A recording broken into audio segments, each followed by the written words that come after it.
कल जो हम अपना डिस्कस कर रहे थे, सो उसमें हमारे पास तीन चीज रह गई थी। Correct. One is the, just a second.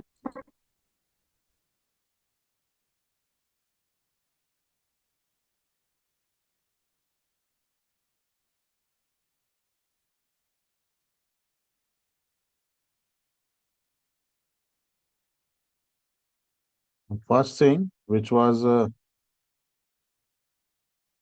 Effort estimation, जिसे हम बोलते हैं स्केड्यूलिंग भी।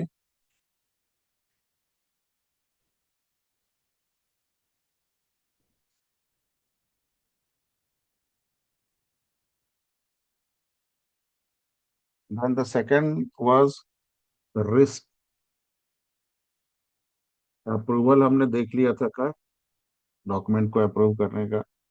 एंड डिलीवरेबल, डिलीवरेबल भी हमने कर लिया था। करेक्ट। क्या क्या बचा था हमारा? Effort estimation, risk, and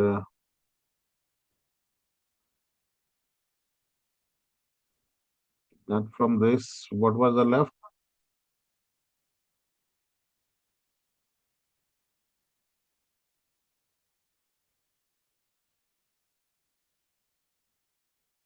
Deliverable भी लिख लेते हैं। So these three things जो हम आज डिस्कस करेंगे, ठीक है। So effort estimation, the first thing,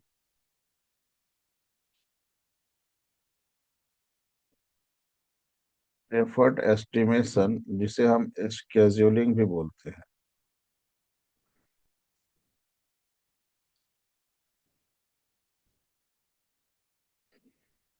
ठीक है। ये होता है। अब ये बहुत इंपॉर्टेंट पार्ट है। इसमें होता क्या है कि देखो, टेस्टिंग टीम क्या करती है? दो काम करती है टेस्टिंग टीम। टेस्ट प्लान बना रहे हैं तो टेस्टिंग टीम का दो जॉब होता है basically. The first job is to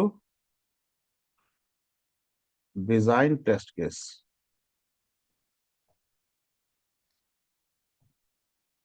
and second job, execute the test case.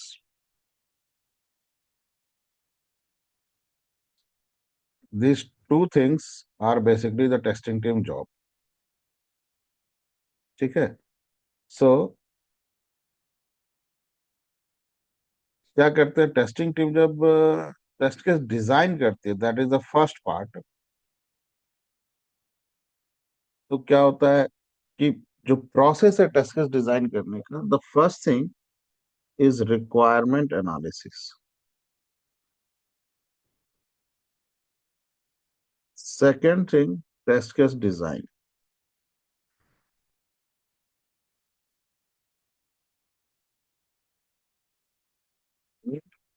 Test case design के बाद थर्ड होता है टेस्ट केस बेसलाइन।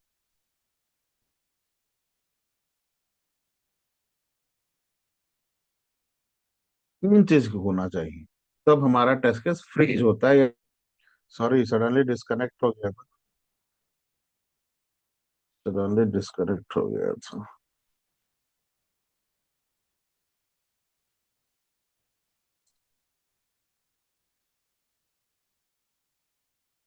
सो टेस्ट केस डिजाइन हम करते हैं, और डिजाइन में जो पहला काम करते हैं, क्या करते हैं? Requirement analysis. Second work, test design.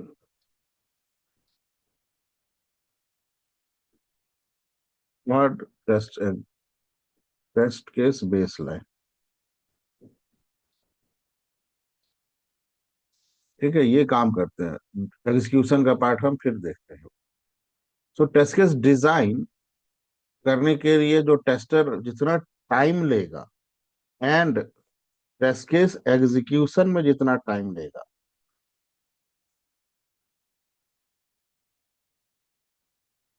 ये दोनों टाइम मिला के जो भी उसका टाइम कंज्यूम होगा, उतना टाइम उसे लगेगा कंप्लीट टेस्टिंग एक्टिविटी को करने में। ओके। आज नेटवर्क थोड़ा सा फिर गड़बड़ कर रहा है।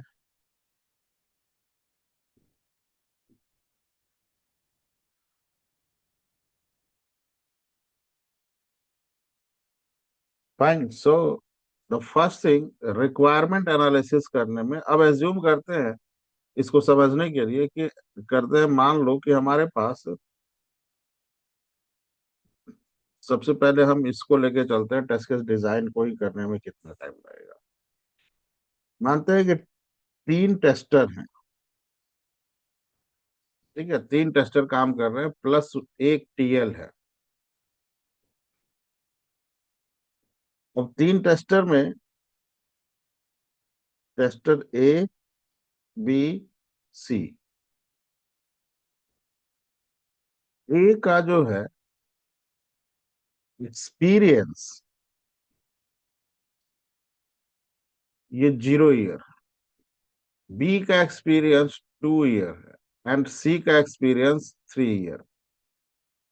नाउ टेस्टिंग का experience, this is a job experience. Now the testing experience इसका 0 है, सो टेस्टिंग एक्सपीरियंस भी 0 होगा इसका। इसका मानते हैं कि टेस्टिंग का एक्सपीरियंस 1 साल का है, 1 साल ये आईटी में दूसरे प्रोफाइल में था या किसी दूसरे जॉब से आया। एंड इसका मैं मानता हूं कि 3 साल पूरा एक्सपीरियंस है टेस्टिंग। नाउ अब मेरा जो एप्लीकेशन है, मेरा एप्लीकेशन एज्यूम करते हैं ई कॉमर्स एप्लीकेशन है। एप्लीकेशन जो है ई कॉमर्स एप्लीकेशन, मतलब डोमेन, किस डोमेन का एप्लीकेशन। सो डोमेन नॉलेज कितना है मेरे तीनों टेस्टर को। सो इसे 0 में मानता हूं, इसे मैं 1 साल का मानता हूं और इसे 2 साल का मानता हूं। ओके, एक को 1 साल का, एक को 2 साल का, एक को 0 ईयर। ना ये जो मेरा मैट्रिक्स बनाया मैंने, this is called skill matrix. This is called skill matrix for my team.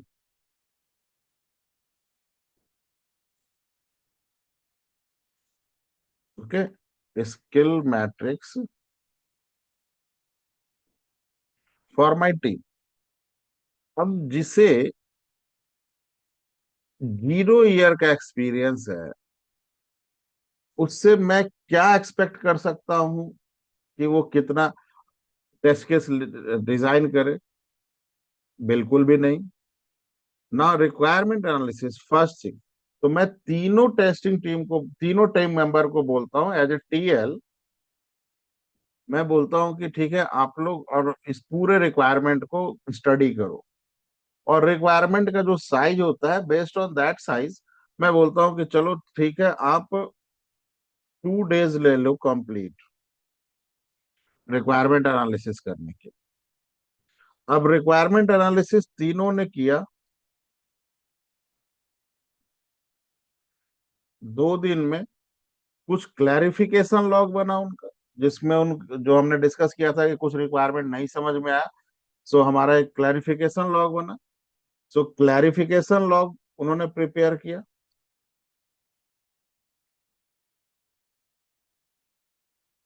और एज्यूम करते हैं कि टोटल रिक्वायरमेंट जो था, मान लो कि 500 था, 100 था। तो टोटल 20 के लिए क्लैरिफिकेशन लॉग बनाया हूँ, लेकिन 80 रिक्वायरमेंट पूरी टीम को क्लियर थी। करेक्ट। सो अब टेस्ट केस डिजाइन पे आ गए। ये 20 हम बाद में सॉर्ट आउट करवा लेंगे। तब तक 80 टेस्ट केस लिखे, इन बिजनेस एनालिस्ट के साथ हम मीटिंग फिक्स करेंगे, वो बीच में आके कभी समझा देगा। Now the test case design जब हम करने जा रहे हैं, तो इसको देखना, ध्यान देना।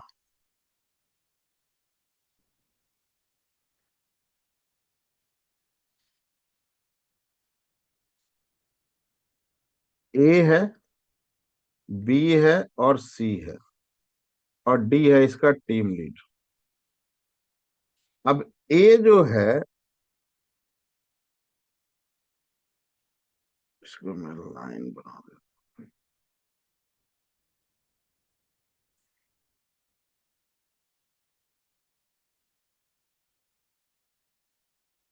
ये जो है एक दिन में कितना टेस्ट केस लिखेगा? तो इसका 0 ईयर एक्सपीरियंस है, तो मैं बोलता हूँ कि चलो तुम 5 ही टेस्ट केस लिख लो, काफी है। This is day 1। Requirement analysis करने में 2 दिन लिया, अब टेस्ट केस डिजाइन की पार्ट आ गया। तो ये जो है डे 1 में 5 टेस्ट केस लिख रहा है, चलो ठीक है 5 लिख ले रहे हो, बढ़िया है। ये नहीं भी लिखे तो मुझे कोई दिक्कत नहीं है, क्यों? क्योंकि ये जो काम करेगा तो ऑब्वियस बात है कि 0 ईयर एक्सपीरियंस है, फ्रेशर है। सो ये बहुत सारी गलतियां करेगा, उस गलती को रिव्यू करने में जो टाइम लगेगा, उससे बेटर है कि मैं खुद उस काम को कर लूं। करेक्ट, लेकिन चलो मैं फिर भी एक हाइपोथेटिकल कंडीशन लेके काउंट कर रहा हूँ कि 5 टेस्ट केस लिखेगा। बी जो है ये एक एक्सपीरियंस है, तो मैं बोलता हूँ अब चूंकि 1 ही साल का एक्सपीरियंस है, तो मैं इसको बोलता हूँ कि चलो एक दिन में ये 25 टेस्ट केस लिखे। सी है एक्सपीरियंस, 2 साल का भी है, डोमेन का भी नॉलेज है, तो 35 टेस्ट केस लिखे। अब एक चीज ध्यान रखना, एक tester per day 35 test case अगर लिखता है, क्वालिटी टेस्ट केस, लिखने का आप 100 टेस्ट केस लिख दोगे, लेकिन क्वालिटी टेस्ट केस अगर हम बात करें तो 35 is the quality test case. इससे ज्यादा अभी तक कोई नहीं कर पाया है। रेयर केस में 40 तक पहुंचे हैं लोग, लेकिन 35 क्वालिटी टेस्ट केस अगर लिख रहा है तो मतलब मोर देन सफिशियंट है। No one will raise question कि 35 ही 8 घंटे में 35 टेस्ट केस लिखे। No one will raise.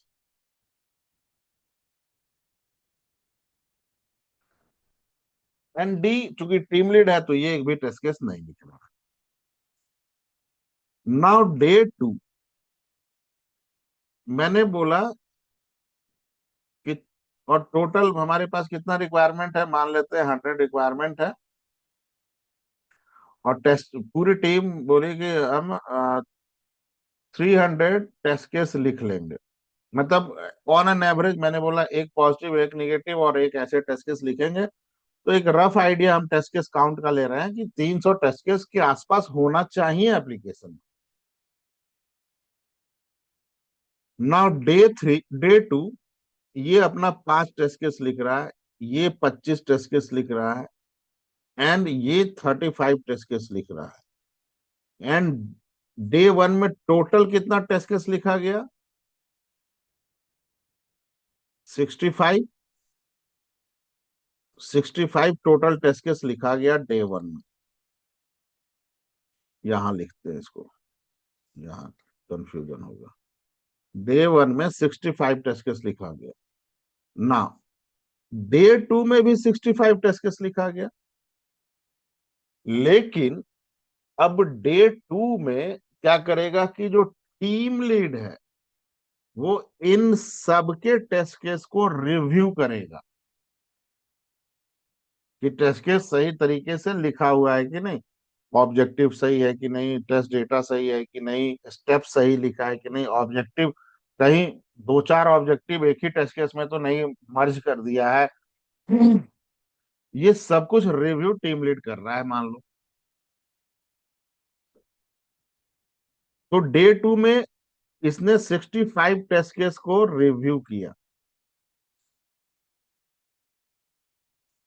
और हर किसी के टेस्ट केस में कुछ कुछ कमी मिली उसे, तो उसने रिव्यू रिपोर्ट दिया सबको कि भाई आप अपना अपना टेस्ट केस ठीक करो। डे 3, अब ये डे 2 में रिव्यू कर लिया, तो डे 3 में तो इन सबको रिपोर्ट दे देगा कि आपके टेस्ट केस में ये गलत है, ये गलत है, इसको जरा ठीक कर लो आप लोग। सो डे 3 के दिन हर कोई क्या किया, अपना जो टेस्ट केस, मान लो इसका 5 टेस्ट केस में पांचों में कुछ गलती थी, तो 5 को इसने ठीक किया। इसके 10 में गलत था कुछ, तो इसने 10 को ठीक किया। इसके भी 10 में गलत था कुछ, तो इसने 10 को ठीक किया। और ऑब्वियस बात है कि ठीक करने में टाइम लगा होगा, तो अब ये टेस्ट केस अभी चूंकि 5 है तो ये तो लिख, चलो ठीक है, ये 5 लिख लेगा, क्योंकि गलत 5 में बहुत ज्यादा टाइम रहेगा। ये अब 25 लिख रहा था, तो मान लो कि ये 20 लिख रहा है अब, डे 3। ये 35 लिख रहा था, तो हम मान लेते हैं ये 30 लिख रहा है। नाउ इस दिन, डे 3, वो कितना टेस्ट केस करेक्ट हो गया सर? जो भी उसने ठीक किया, तो कितना टेस्ट केस करेक्ट हो गया? टोटल 65 टेस्ट केस करेक्ट हो गया, क्योंकि इतना तो करेक्ट किया, बाकी तो सही था ना उसका। तो ओवरऑल मेरा 65 टेस्ट केस बेसलाइन हो गया। किस दिन? तीसरे दिन। एंड तीसरे दिन नया टेस्ट केस कितना लिखा गया? 55। Now day 4।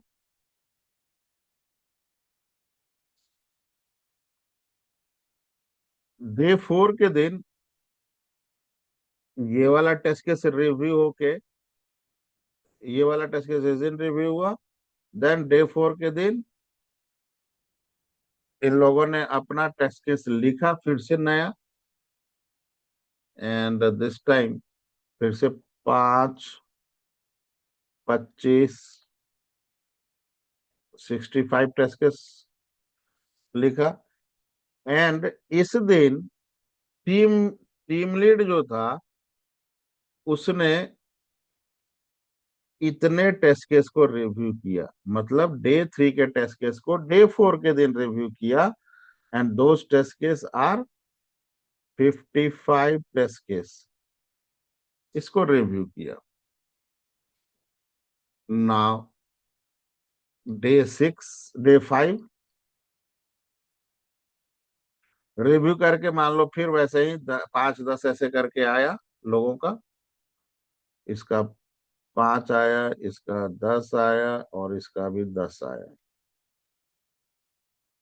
ठीक है, रिव्यू कमेंट दिया, और इन लोगों ने फिर अपना लिखा जो टेस्ट केस, वो ऐसे ही लिखा, मान लेते हैं। सर डे 2 का तो अभी रिव्यू नहीं हुआ है क्या? डे 2 का ही तो रिव्यू हुआ ना, डे 3 के दिन।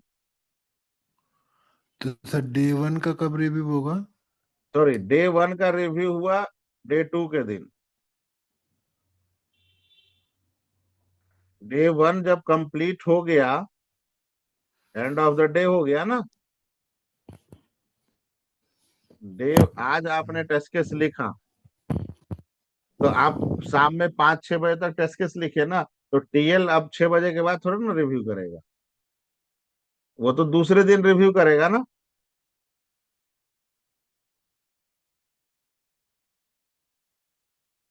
डे 2 का रिव्यू हुआ ना। डे 1 का रिव्यू कब हुआ? दूसरे दिन।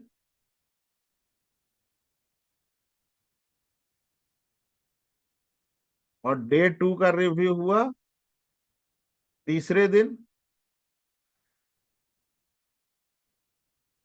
डे 2 में तो इसने टेस्ट केस अपना, अच्छा देखो सर, डे 1 कितना टेस्ट केस लिखा? 65। एंड ऑफ द डे, अब डे 2 के दिन यही रिव्यू होगा ना, 65 टेस्ट केस। और नया टेस्ट केस कितना लिखा? 65। करेक्ट।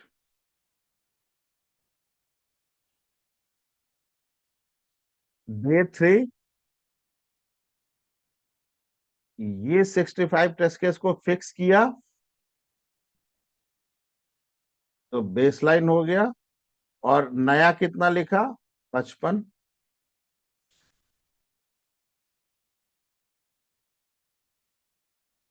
तो डे 2 वाला तो काम खत्म हो गया ना, ये तो काम खत्म हो गया। कब खत्म हुआ? तीसरे दिन। अब ये वाला रिव्यू होने के लिए जाएगा ना।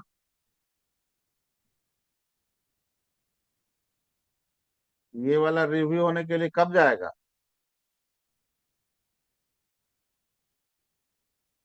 डे 4 को।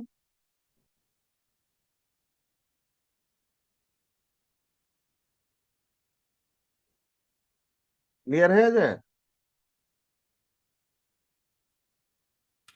सर वो तो डे 3 को ही ना, डे 2 वाला तो डे 3 को ही रिव्यू होगा ना। डे 2 वाला डे 3 को ही रिव्यू होगा ना टेस्ट केस तो। दूसरे दिन वाला डे 3 को रिव्यू करेगा, यस। हम्म। तो 65 टेस्ट केस को रिव्यू करेगा ना ये। और ये तो बेसलाइन हो गया ना।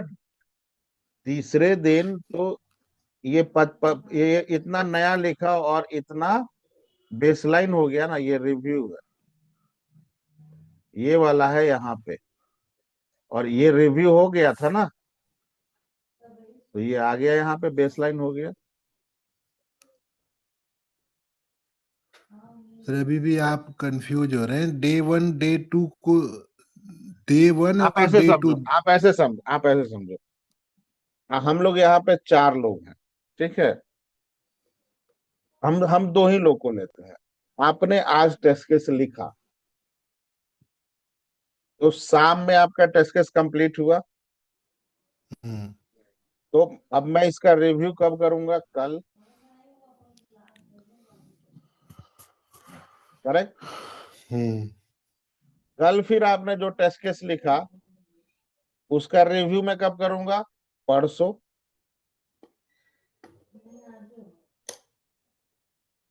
कल दिन भर आप लोग है ना टेस्ट केस लिखने के लिए। Yes sir. और जो परसों टेस्ट केस लिखोगे उसका कब करेंगे? उसके अगले दिन। हम्म।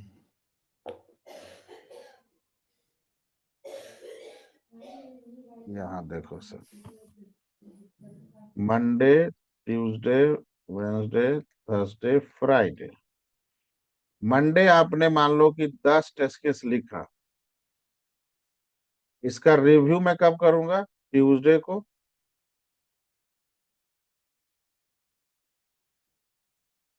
करेक्ट। और ट्यूसडे को आपने 10 टेस्ट केस और लिखा। अब इसको मैं इस दिन रिव्यू करूंगा ना, या यहाँ पे ऐसे 12 कर देते हैं समझने के लिए।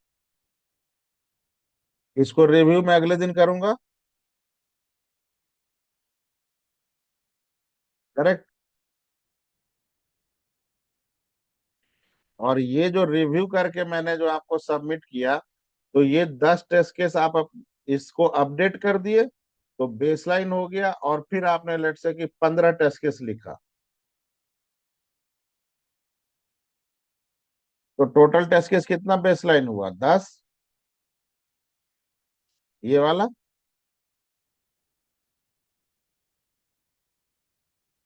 अब इस दिन मैं किस टेस्ट केस को रिव्यू करूंगा?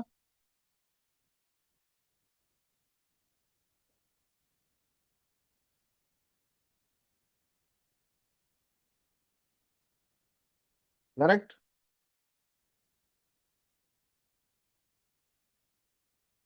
करेक्ट है ना सर? Yes sir. हाँ, इसको मैं रिव्यू कर रहा हूं। आपने इस दिन फिर लिखा लेट से कि 20 टेस्ट केस। आपके पास रिव्यू का फिक्स करने के लिए तो कोई टेस्ट केस नहीं है ना।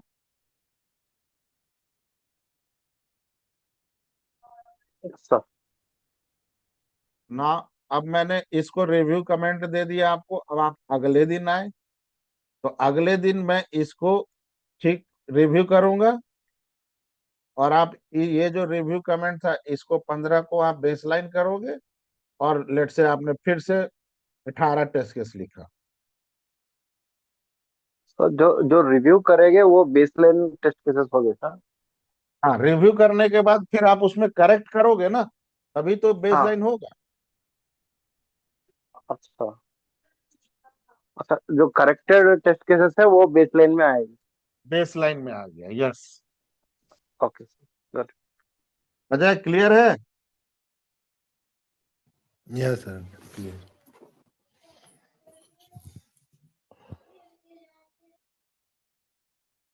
इस तरह हमारा चलते जाएगा, और ये हम तब तक पहुंचेंगे जब तक मेरे को 300 टेस्ट केस एज्यूम करते हैं कि लिखना है। और वो करने में मान लेते हैं हम को 8 डेज लगा, टेस्ट केस डिजाइन में 8 डेज। ठीक। तो टेस्ट केस बेसलाइन मेरा हो गया 8 डेज में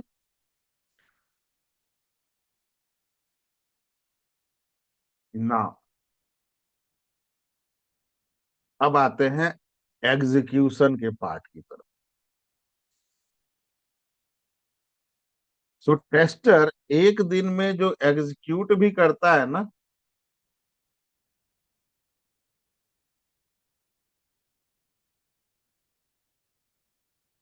ये भी हम मान के चलते हैं कि 35 टेस्ट केस पर डे, क्योंकि एग्जीक्यूट करेगा तो उसमें कुछ फेल भी होंगे, तो बग भी रेज करेगा, स्क्रीनशॉट डालेगा, स्टेप टू रिप्रोड्यूस करेगा, सारा इंफॉर्मेशन फिल करेगा।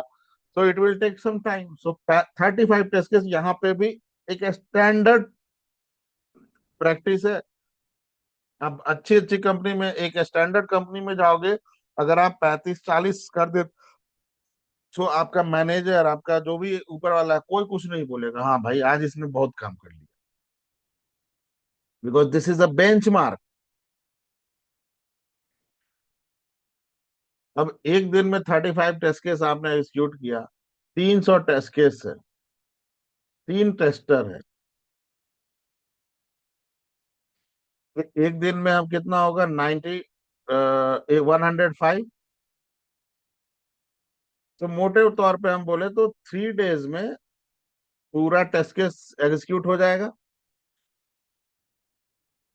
करेक्ट ना। टोटल डेज कितना लगा हमें,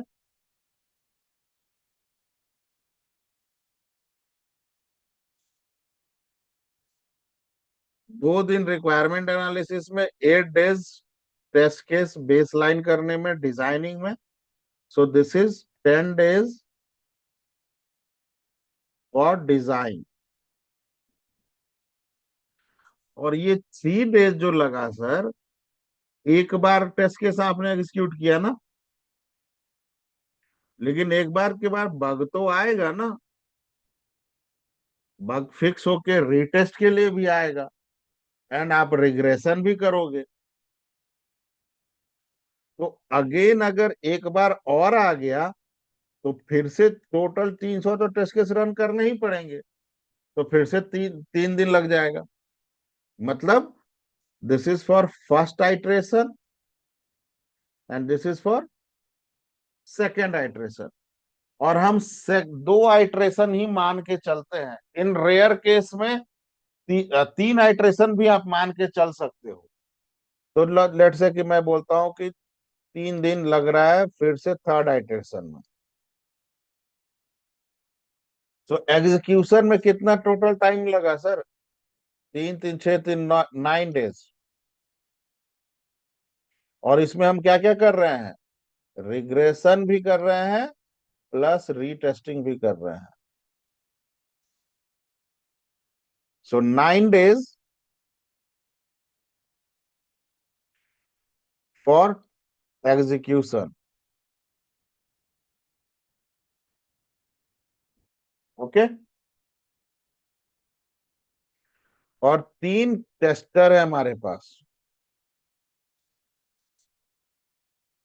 अब देखो, यहीं पे होता है काम, जो मैंने बताया ना कि अगर आपका टीम लीड सही है तो आपकी प्लानिंग कभी भी फेल नहीं होती। रिमेंबर, एंट्री एग्जिट क्राइटेरिया में बताया था कि बग एक ही बार टेस्ट केस एग्जीक्यूट हुआ और हम एग्जिट कर गए क्योंकि टाइम लैप्स कर गया। और अगर आपका प्लानिंग सही है तो वो सिचुएशन नहीं आएगा कभी। अब 3 टेस्टर है तो हम, एक टेस्टर कितने दिन काम करता है per day, 8 hours official our होता है। तो हम उसको 8 आवर काउंट नहीं करते हैं, हम मैक्सिमम काउंट करेंगे एफर्ट 6.5 आवर मैक्सिमम। तो यहाँ पे मैं राउंड फिगर के लिए, आप लोगों को समझाने के लिए, मैं 7 आवर कंसीडर कर रहा हूं पर डे। एक टेस्टर का प्रोडक्टिव आवर है, तो 3 टेस्टर हैं तो 21 आवर पर डे काम करेगा, राइट। और यहाँ पे हमारा कितना डे डे है टोटल? 10 + 9, 19 × 7 कितना हो गया? 19 × 7, 133 मैन आवर। 73। हाँ, 173 होगा ना? 19 × 7 130। Correct sir, 132। कितना मैन आवर लगेगा डिजाइन प्लस एग्जीक्यूशन। और हम एग्जीक्यूशन में ये भी फिर बोलते हैं, वी हैव कंसीडर्ड 3 आइट्रेशन। अगर 3 आइट्रेशन से ज्यादा हो रहा है ना, और हमने अगर ये नहीं बोला कि हमने कितने आइट्रेशन का कैलकुलेट किया था, तो मैनेजमेंट टीम हमारे पीछे पड़ जाएगी डंडे लेकर कि तुमने बोला था कि इतने दिन में खत्म हो जाएगा, और अभी तो लगा हुआ है तुम्हारी टेस्टिंग टीम काम करने में। तब आप लगोगे इसको एक्सक्यूज देने की, अरे नहीं नहीं, वो तो 3 आइट्रेशन का बोला था, ये तो चौथा चल रहा है। नहीं सर, आप टेस्ट प्लान में क्लियरली मेंशन करो कि we considered 3 iteration maximum, and if the fourth iteration is going on, the scheduling और estimation will be changed। एकदम स्टार मार्क करके लिख देते हैं।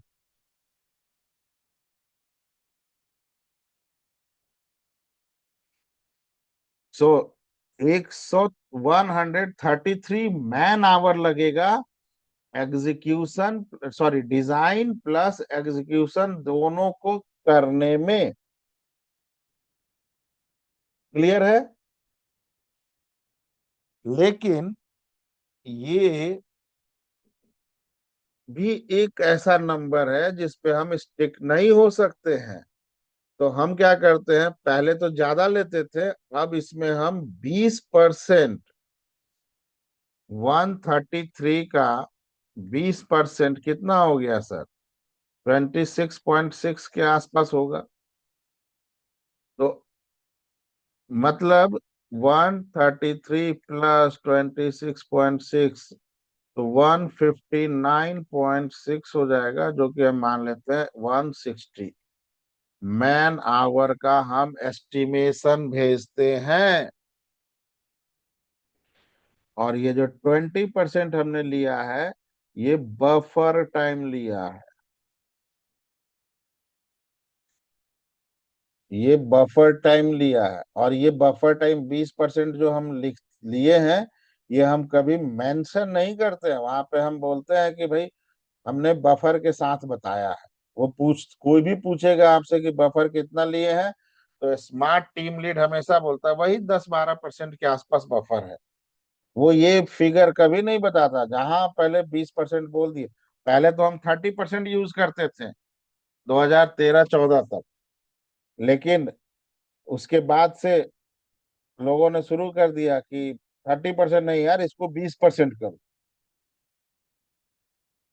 आप उनके इन्फ्लुएंस में 20% कर दिए, अब आप 20% बोलोगे तो नहीं नहीं यार, 20% हो जाता है, 10% रखो। आप अगर इन्फ्लुएंस में 10% कर दिए, तो ऑब्वियस है कि कल को अगर फेल होगा ना, तो बम आपके सर पे फूटेगा। तो हम उसको हमेशा यही बोलते हैं, हाँ 10-12% बफर टाइम लेके चल रहा है। बफर टाइम कहीं मेंशन नहीं करते, हम उसे एक राउंड फिगर देते हैं कि 160 मैन आवर लगेगा। क्यों? कि भाई आप देख लो, 19 डेज में पूरा काम खत्म हो रहा है हमारा।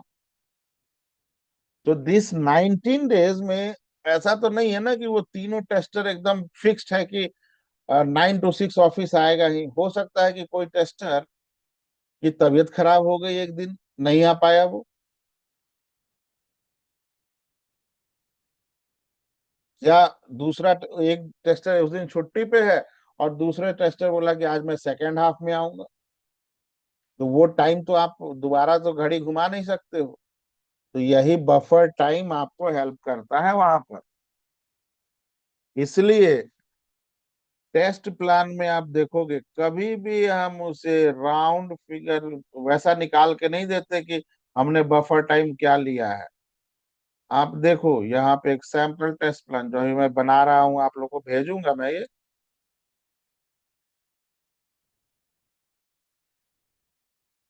देखो 60%, कहीं बफर टाइम मेंशन है?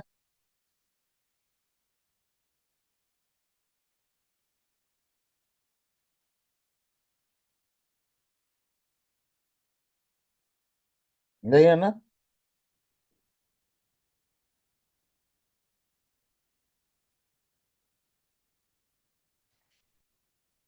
सो दिस इज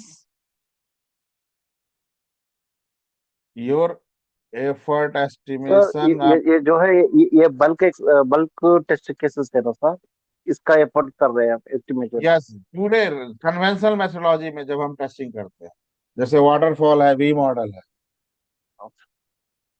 अजाइल में अगर नहीं करते।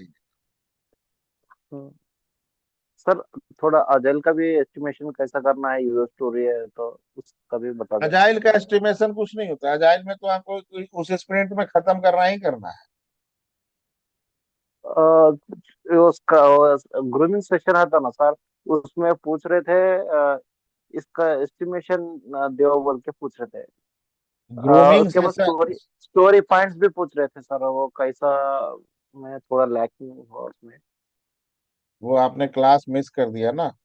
अजाइल मैंने पूरा बताया था। ग्रूमिंग सेशन होता है कि यूजर स्टोरी को प्रोडक्ट ओनर एक्सप्लेन करता है कि ये यूजर स्टोरी क्या करेगा, कैसे करेगा, कैसे उसकी फंक्शनैलिटी को बताता है। So now based on that functionality as a tester, आप देख लो कि उसमें आपको टेस्ट केस लिखने में कितना टाइम लगेगा। सो बेटर आप उस यूजर स्टोरी को उठा के उसको आप देख लो कि गिवन देन व्हेन होगा, राइट? हाँ सर। तो गिवन देन व्हेन में गिवन दिया हुआ है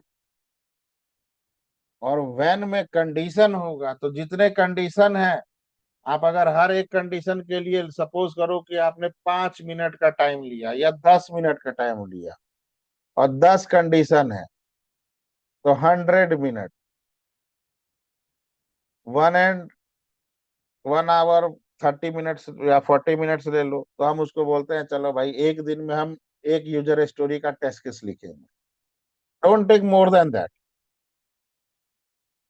एक दिन में एक ही यूजर स्टोरी का टेस्ट केस, अगर छोटा यूजर स्टोरी है तो दो ले लो, बट एक दिन में कोशिश करो कि एक ही यूजर स्टोरी का टेस्ट लेंगे। और अगर डेवलपर ने उसको स्टोरी पॉइंट सपोज 5 दिया है, तो आप भी टेस्टिंग का 3 से तो कम मत ही दो स्टोरी पॉइंट। सीधे सीधे आप एक काम करो, बहुत इजी तरीका है, मैं आपको बताता हूँ कि डेवलपर जितना एफर्ट ले रहा है किसी भी फीचर को डेवलप करने में, ओके, उसका ओके सर। आप 30% सीधे एफर्ट में डाल दो कि टेस्टिंग करने में इतना टाइम लगेगा और टेस्ट केस लिखने में 30%। ओके, तो टोटल 60% दे सकता नहीं हूँ। अब्दुल, 60% तो बहुत हो ज्यादा। डेवलपर मान लो कि 10 घंटा ले रहा है डेवलप करने में, हाँ। हाँ सर। तो डेवलपर अपना एस्टिमेशन दिया ना, हाँ सर। और हमारे पास तो हमारा खुद का एस्टिमेशन है। हमारा अपना टाइम चलेगा ना। हाँ सर। तो मैं बोलूंगा कि भाई मैं इसको टेस्ट एग्जीक्यूट करने में 3 घंटे लूंगा कम से कम। अच्छा, 3, ओके, 3 आवर्स। और टेस्ट डिजाइन करने में अगर मैं पूरा एक दिन लूंगा, क्योंकि डेवलपर 10 घंटा ले रहा है, ये मत बोलना कि डेवलपर 10 घंटा ले रहा है इसलिए मैं एक दिन लूंगा, लेकिन टेस्ट डिजाइन करने में मैं एक दिन लग जाएगा मुझे पूरा। 35 टेस्ट केस या 15 टेस्ट केस बनेगा इसका, तो मुझे टाइम तो लगेगा सोचने में। अच्छा, एग्जीक्यूशन में हमेशा डेवलपर एफर्ट का 30% से ज्यादा मत बोलना, ओके सर। लेकिन टेस्ट डिजाइनिंग में आप डिपेंड अपॉन, अगर यूजर स्टोरी बड़ा है आप बोल दो हाँ एक दिन लगेगा मुझे। अच्छा, 60% डायरेक्ट मत बोल देना भाई। हाँ, ठीक है, समझ गया सर। सो डेवलपर 10 आवर्स डेवलप करने टाइम ले रहे तो हम 30% उसमें मतलब 3 आवर्स हम एग्जीक्यूशन के लिए बोल सकते हैं, और टेस्ट टेस्टिंग टाइम, डिजाइनिंग के लिए हाँ वन वन तीन डे घंटे 1 डे। हाँ हाँ हाँ। टेस्ट डिजाइन के लिए हम मे बी 1 डे बोल के बोल सकते हैं। और हाँ स्टोरी पॉइंट्स कैसे दिए सर हम यूज स्टोरी पे? स्टोरी पॉइंट हर टीम का अलग अलग होता है, वहां पे आप अपनी टीम से डिस्कस करोगे तो जो भी, अगर फिबोनाची सीरीज यूज कर रहे हैं, क्या यूज कर रहे हो आप, टी शर्ट साइजिंग या फिबोनाची सीरीज? सर इधर तो मुझे कुछ भी समझ में तो नहीं आया सर, ऐसे ही स्टोरी देख रहे हैं, I can give 5 points, I can give 3 points, ऐसा ऐसा कुछ बोल रहे हाँ तो 3 5 है तो ये फिबोनाची सीरीज, हैं। अच्छा, ये फिबोनाची सीरीज है। तो इसमें आप अगर यूजर स्टोरी बड़ा है तो आप भी 5 दे दो, छोटा है तो 3 दे दो। अच्छा, सर ये 3 आवर्स है ना? नहीं, नहीं, यूजर स्टोरी। पॉइंट्स है, ये जो अब फिर पॉइंट्स एक सेकंड, जितने भी वेट वेट वेट जितने वेट भी वेट ज्यादा वेट पॉइंट्स वेट होते हैं। वेट वेट वेट देखो, फिबोनाची सीरीज होता है सर, मैंने बताया था, 1 2 3 4, 1 2 3 5 8 13 21, एंड इसमें होता क्या है, नेक्स्ट नंबर प्रीसीडिंग 2 नंबर का सम होता है। 1 + 2 3, 2 + 3 5, 3 + 5 8, 8 + 5 13। तो ये वेटेज देते हैं जिसे बोलते हैं स्टोरी पॉइंट, या बोलते हैं वेटेज। अब स्क्रम मास्टर, टेक्निकल सीनियर जो टेक्निकल पर्सन होता है डेवलपमेंट साइड से, प्रोडक्ट ओनर, ये लोग sprint start, scrum start, project start होने के पहले ही ये डिसाइड कर लेते हैं कि अगर कोई भी डेवलपर अगर स्टोरी पॉइंट 2 देता है तो वो उसको मैं मान के चलता हूं कि 4 आवर में डेवलप करेगा। ये फिक्स नहीं है, वो 5 आवर भी हो सकता है, वो 3 आवर भी हो सकता है। मतलब अगर स्टोरी पॉइंट 2 देता है तो उसको डेवलप करने में कितना टाइम लगेगा, 3 देता है तो कितना टाइम लगेगा। अब 3 जो है 2 से तो ज्यादा ही है, तो मैं बोलता हूँ इसे लेट से कि 3 आवर लगेगा, सॉरी 5 आवर, इसे करने में 5 आवर लगेगा। अब 5 जो है ये 2 से तो जस्ट डबल से भी ज्यादा है, तो अगर 5 किसी को देता है तो 4 घंटे से तो ज्यादा ही, डबल से ज्यादा लगेगा, तो मान के चलो 9 आवर। तो वो जो ये जो कॉम्प्लेक्सिटी देता है ना, complexity, this is called story point. ये तो सर पता है कि मतलब यूजर स्टोरी में स्टोरी पॉइंट्स बनते हैं वो वेटेज के लिए होते हैं, बट ये हाँ, 1 3 5 देंगे तो इसको डेज से कंपेयर करेंगे कि आवर से करेंगे? तो आप इसको सिर्फ डबल कर रहे हो, यानी इसको 3 है किसी तो भी चीज 5। से कंपेयर नहीं करते, इसको किसी चीज से कंपेयर नहीं करते। नहीं, अगर मान लो कोई यूजर पॉइंट्स के सामने अगर 3 लिखा हुआ है, अगर वो तो ये तो टेस्टिंग प्लस डेवलपमेंट दोनों के लिए होता है नहीं कि नहीं सिर्फ नहीं नहीं टेस्टिंग? नहीं नहीं नहीं नहीं नहीं नहीं, ये सिर्फ डेवलपर का है। टेस्टर अपना अलग देगा। हाँ सर, ये डेवलपर को अलग से पूछेंगे और टेस्टर डेवलपर को अलग अपना से स्प्रिंट पूछेंगे। प्लानिंग में देता है और टेस्टर अपना अलग से देता है। एक साथ दोनों का नहीं जाएगा, टेस्टर अलग देता है, डेवलपर अलग देता है।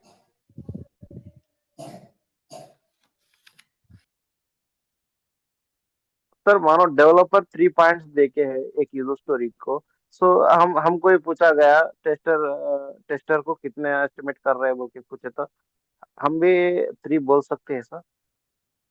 हाँ, देखो, एकदम एग्जैक्टली तो नहीं मैं बोलूंगा, बिकॉज कभी कभी क्या होता है ना, रियल टाइम सिनारियो, कि हाँ सर। कोई फीचर को डेवलप करना इजी होता है लेकिन टेस्ट करना बहुत कॉम्प्लेक्स हो जाता है। अच्छा।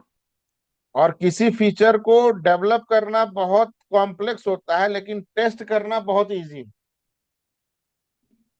अच्छा। तो उसके लिए यूजर स्टोरी को पढ़ना पड़ेगा और उसके बाद हम अपना कॉम्प्लेक्सिटी दे सकते हैं। लेकिन ये कि डेवलपर अगर 3 दिया है या 5 दिया है या 8 दिया है, इट डजेंट मीन कि टेस्टर भी उतना दे देगा तो चल जाए। क्योंकि ऐसे बहुत सारे सिनारियो हैं। टेस्टर को देखो, मैं आपको अगर सीधे बात बताऊं ना, अगर उसे टेस्ट डेटा निकालने आ गया सही तरीके से, देन उसके लिए कोई कितना भी कॉम्प्लेक्स क्यों ना हो, 10 मिनट का काम है टेस्ट करना। भले हम उसको 6 घंटा बता दें, लेकिन एग्जैक्टली दस सर, मिनट मैं यही फेस कर रहा हूँ सर, अभी टेस्ट डेटा बहुत कॉम्प्लेक्स है सर। अभी जो प्रोजेक्ट में वर्क कर रहा हूँ, वो जो मेरे जो केटी दी है वो सही नहीं दी है। अभी स्ट्रगल कर रहा हूँ सर थोड़ा टेस्ट डेटा की। आप तो सही आपके बोले सर, ये तो पॉइंट। आपके प्रोजेक्ट में आपको डेटाबेस का एक्सेस दिया है? नहीं सर, तो डेटाबेस डेटाबेस का नहीं। एक्सेस अगर नहीं दिया है तो फिर आप बोलो कि भाई मुझे डेटाबेस का एक्सेस दो, क्योंकि मुझे टेस्ट डेटा निकालने के लिए तो चाहिए ना। ये जो ये से पर्सनल डिस्कस करता हूँ सर, ये आपसे टेस्ट डेटा के। ठीक। तो this is the out of the box.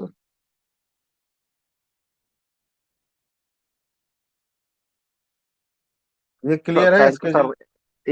या thank you sir for explaining, बहुत कुछ समझ में आ गया सर अभी तो।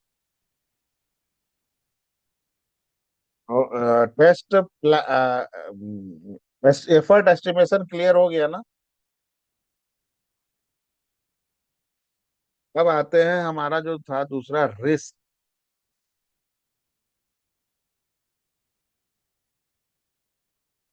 रिस्क क्या होता है? तो भाई कोई भी ई कॉमर्स की अगर हम बात करें, हर एप्लीकेशन का अपना अलग अलग रिस्क होता है। अगर ई कॉमर्स की बात करें तो रिस्क में क्या क्या चीजें हो सकती हैं सर? रिस्क में क्या क्या चीजें हो सकती हैं? तो आप खुद सोचो कि मैं टेस्ट कर रहा हूँ, ठीक है, ई कॉमर्स एप्लीकेशन को, तो सबसे ज्यादा रिस्की चीज मेरे लिए क्या है सर? उसका डेटा सिक्योरिटी। कि अगर कोई भी पर्सन बाय कर रहा है प्रोडक्ट को, पेमेंट डिटेल भर रहा है, तो उस पर्सन का card detail, card information, CVV number, this all thing database में ऐसा सेव हो कि कोई जिसे डेटाबेस का एक्सेस भी पता है प्रोडक्शन का, वो भी उसका मिस यूज नहीं कर पाए। करेक्ट?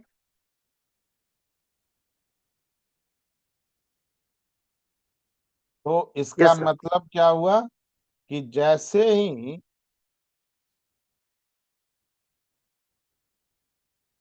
यूजर का पहला रिस्क हमारा क्या हो गया एप्लीकेशन का, user confidential information.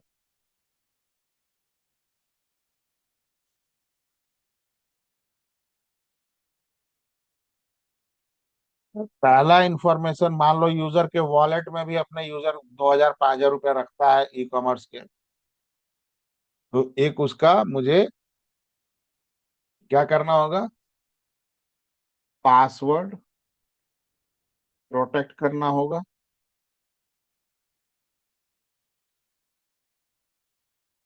Password protection के लिए हम बोलेंगे कि भाई MD5 यूज करो, पहली चीज। दूसरी चीज, कार्ड डिटेल। आखिर यूजर सबमिट कर रहा है तो हमारा भी तो डेटाबेस कैप्चर करेगा ना उस चीज को।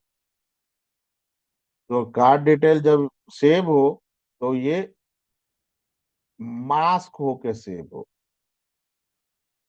मास्क होके मतलब, मान लो मेरा कार्ड नंबर है 423478955535 और 10/30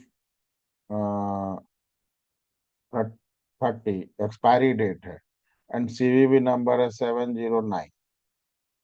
तो जो मेरा कार्ड डिटेल है वो कम से कम इतना मास्क हो जाए, मतलब डेटाबेस में ऐसे सेव हो, 7 8 ऐसे सेव।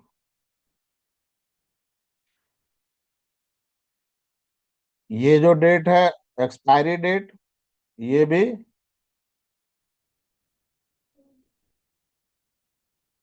या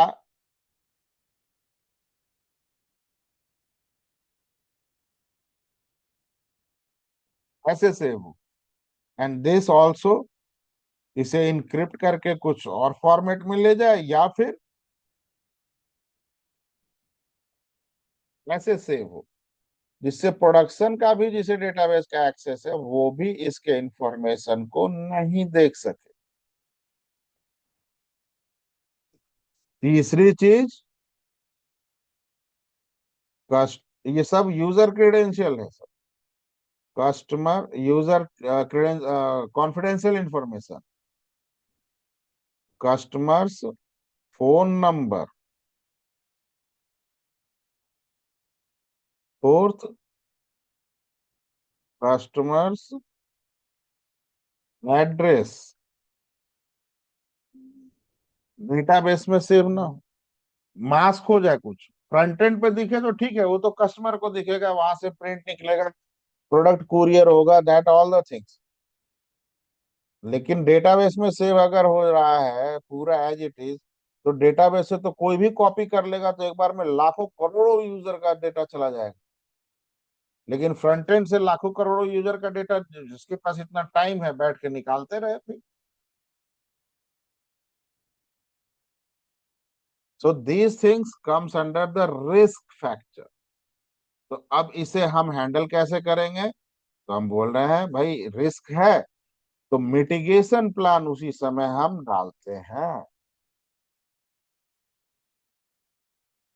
यूजर का अगर ये है तो MD5 डेटाबेस यूज करे, कार्ड डिटेल के लिए मास्क यूज करे, कस्टमर का फोन नंबर के लिए मास्क यूज करे, मास्क करके उसको सेव करें, कस्टमर का एड्रेस भी मास्क करके सेव करें। ये कस्टमर से रिलेटेड हो गया। ये MD5 क्या है सर? MD5 जैसे मान लो आपका पासवर्ड है test123। अब आप एप्लीकेशन में डाले test123, तो वहां पे क्या दिखाता है, dot dot dot dot dot dot ऐसे करके दिखाता है, राइट।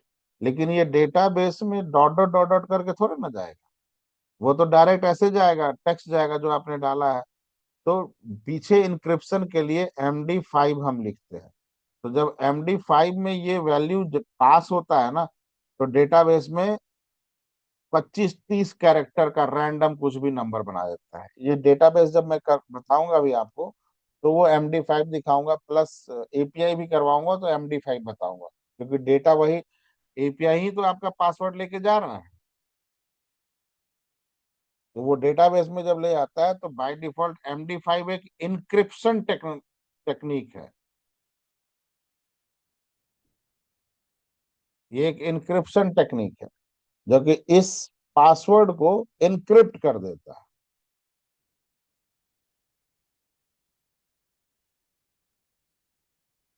ठीक है, आगे आपको आइडिया लग जाएगा। सो इसके अलावा फिर अब आते हैं दूसरा, कि कस्टमर कार्ट से प्रोडक्ट बाय कर रहा है, तो क्या हो सर, इन्वेंट्री भी अपडेट हो जाना चाहिए।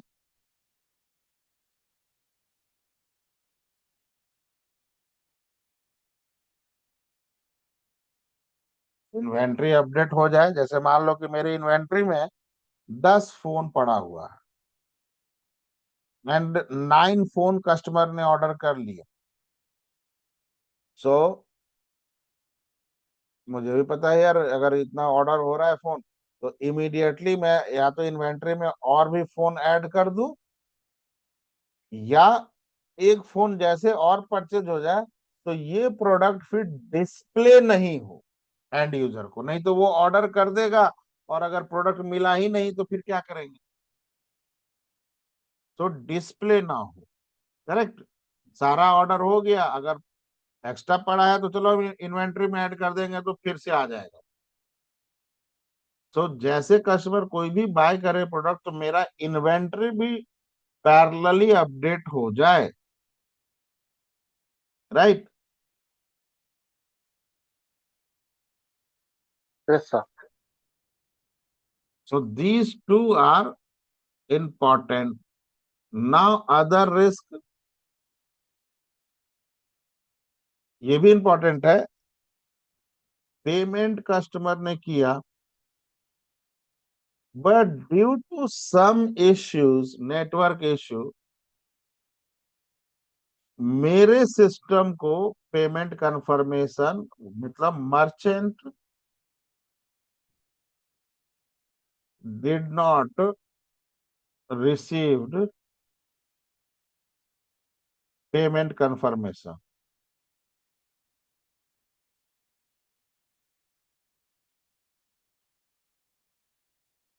Merchant did not receive payment confirmation, तो क्या होगा, उसका ऑर्डर को तो हम सीओडी में ले जाएंगे या बोलेंगे कि सीओडी करो, लेकिन अब कस्टमर का तो पेमेंट कट चुका है बैंक से। तो यहाँ पे क्या होगा, मिटिगेशन प्लान, विद इन उसे एक कस्टमर को एक ईमेल जाए, या मैसेज जाए, within 24 to 48 hours your money will be credited to your bank account through the same channel. Correct.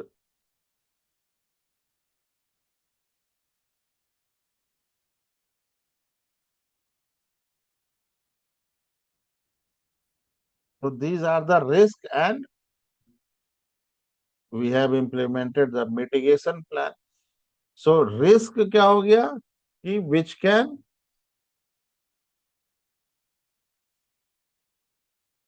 can cause failure, वो एप्लीकेशन का फेलियर नहीं है,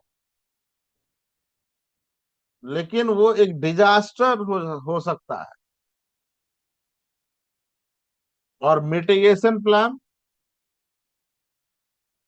टू कवर द रिस्क। तो मिटिगेशन प्लान रिस्क आने के बाद नहीं इंप्लीमेंट करते हैं सर, हमें आइडिया होता है कि ये रिस्क हो सकता है, तो हम मिटिगेशन प्लान साथ साथ लेके चलते हैं।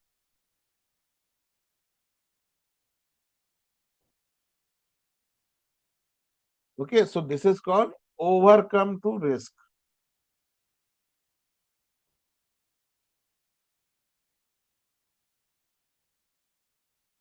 जैसे अभी आप देखो, एक रिस्क हुआ था, बहुत बड़ा रिस्क, मेजर रिस्क, डोमिनोज का डेटा थेफ्ट हो गया, डेटा किसी ने हैक कर लिया। और वो कितना डेटा गया था सर, एक दो यूजर का नहीं, करोड़ में ना। आप समझो, आपको तो लग रहा है यार पिज्जा खा रहे हैं, पिज्जा में क्या है डेटा जाएगा, कौन सा पिज्जा मंगवाए थे, और यही तो जाएगा डेटा। सर आपका कितना डेटा गया, यू आपको आइडिया है? You make the payment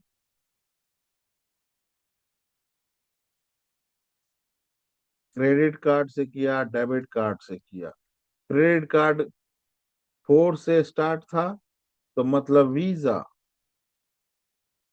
debit card से किया तो बैंक कौन सा था आपका, आपका phone number, address and your likes, ये आप कौन सा पिज्जा कितनी बार ऑर्डर करते हो। इसके अलावा आपका और भी बहुत सारा डिटेल गया है इसके साथ, कब कब आपने ऑर्डर किया ना। सपोज करो आपने 10 फैब को ऑर्डर किया, और डोमिनोज के पास आपका क्या है सर इसके अलावा, ईमेल आईडी भी। एज्यूम करो इस ईमेल आईडी के साथ आपका एफबी भी कनेक्टेड है, इंस्टा भी कनेक्टेड है। उन 10 फैब को आपने ऑर्डर किया पिज्जा, ना व्हाट आई विल डू, मैं उस ईमेल आईडी से एफबी और इंस्टा का आपका आईडी निकाल के देखूंगा कि 10 फैब को आपने क्या क्या काम किया था। तो देखा यार 10 फैब तो फेसबुक में आपने बर्थडे का डाला था। ओ, बर्थडे था इनका 10 Feb. Now I will start pitching you my some of the product.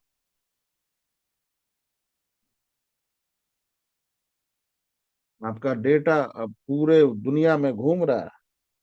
आपके बर्थडे को बोल बोल के मैं, जो मेरा प्रोडक्ट 100 रुपए का है, ओरिजिनल कॉस्ट उसका मैंने प्राइस रखा है 500 रुपए। सर आपको बर्थडे डिस्काउंट हम दे रहे हैं। और ह्यूमन बिहेवियर क्या है, अगर आपको एक unknown person on your birthday gift करता है, ग्रीट करता है, तो देन यू विल सरप्राइज, अरे यार अननोन पर्सन भी मेरा बर्थडे जानता है।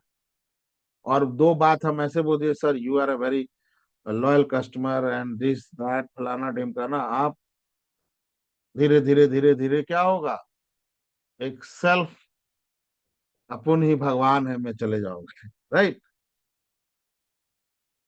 सर आपके बर्थडे पे हमारा जो ये प्रोडक्ट है जिसका ओरिजिनल मार्केट कॉस्ट सर 1,000 रुपये, हम आपको उसको 700 में ऑफर कर रहे हैं sir, and this is just for your birthday discount sir. जबकि उस प्रोडक्ट की कीमत ही 10 रुपए है, 100 रुपए।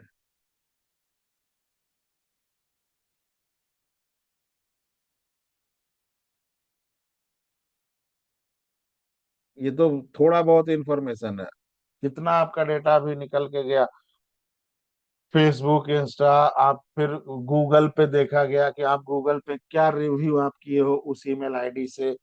गूगल का ट्रैकिंग निकाल लिया गया कि आप कहाँ कहाँ घूमने गए थे 10 तारीख को, and all the things I have. Based on that मैं अपने डिफरेंट डिफरेंट कस्टमर को आपका डेटा सेल करता हूँ, जो आपको प्रोडक्ट पिच करेंगे।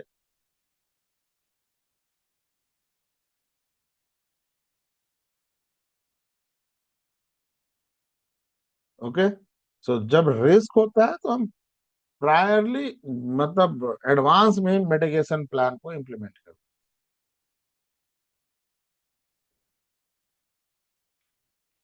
कोई क्वेश्चन इसमें?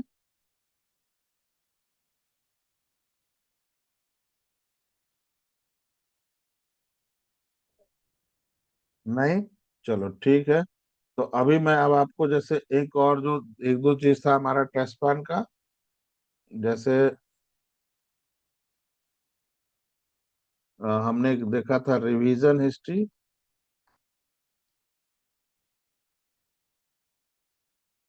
देन रिस्क हमने देखा, एंड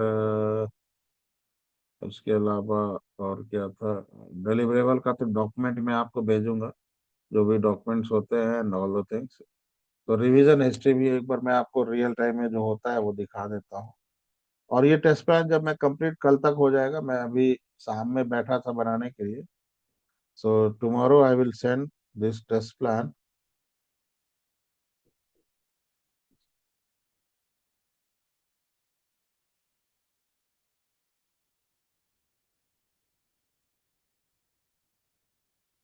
अब देखो यहाँ पे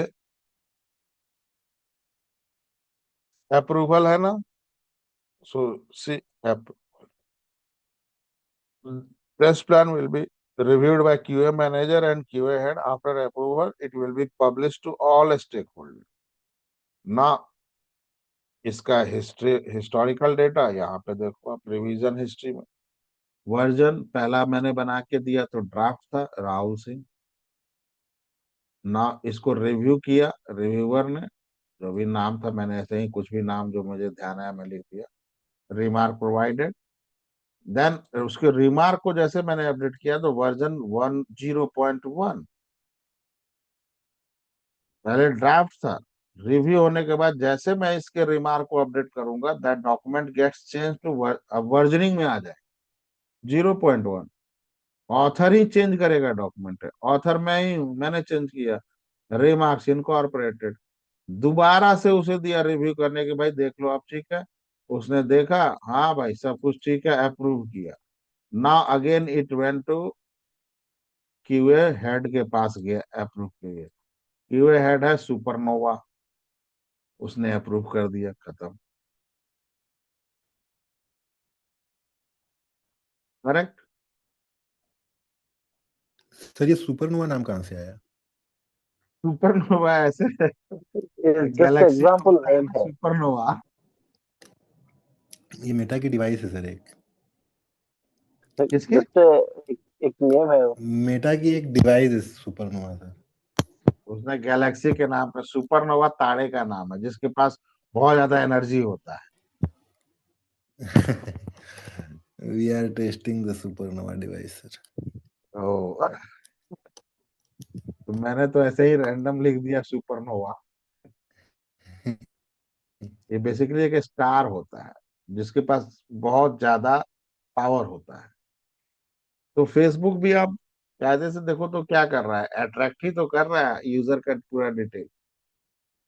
फेसबुक पहले घूमने जाते थे तो वहां के फोटोज अपलोड करते थे एंड ऑल द थिंग्स, फिर उसने वीडियो के लिए बोला। इंस्टाग्राम, यूजर अपने हर जगह के फोटो को, कॉफी पी रहा है, चाय पी रहा है, पब में है, पार्टी गया, फंक्शन कर रहा है, everything is uploaded on the, तो उसके पास, आप समझ रहे हो कितना डेटा हो गया है यूजर का, क्या नहीं है उसके पास आज के डेट में।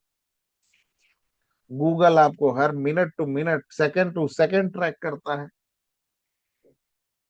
आप कहीं जाते हो, फोन लेके जाते हो, वो गूगल बाय डिफॉल्ट ऑन करके रखता है।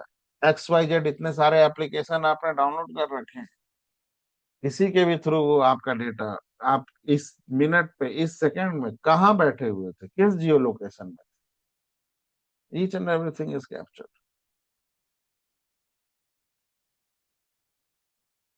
बट एनी, चलो ठीक है सर, तो ये हो गया आपका टेस्ट प्लान, ये मैं अभी बना रहा हूँ और आज मैं कल भेज दूंगा मैं आप लोग को। एक सैंपल टेस्ट प्लान है तो जो आप देख सकते हो, मैंने ई कॉमर्स एप्लीकेशन के लिए कर रखा है, ऐसे देखो।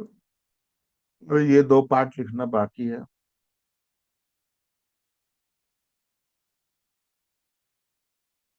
एंड डिलीवरेबल में ये देते हैं, तो समरी रिपोर्ट मैं आपको दूंगा कि समरी रिपोर्ट हम कैसे इसका प्रिपेयर करके देते हैं।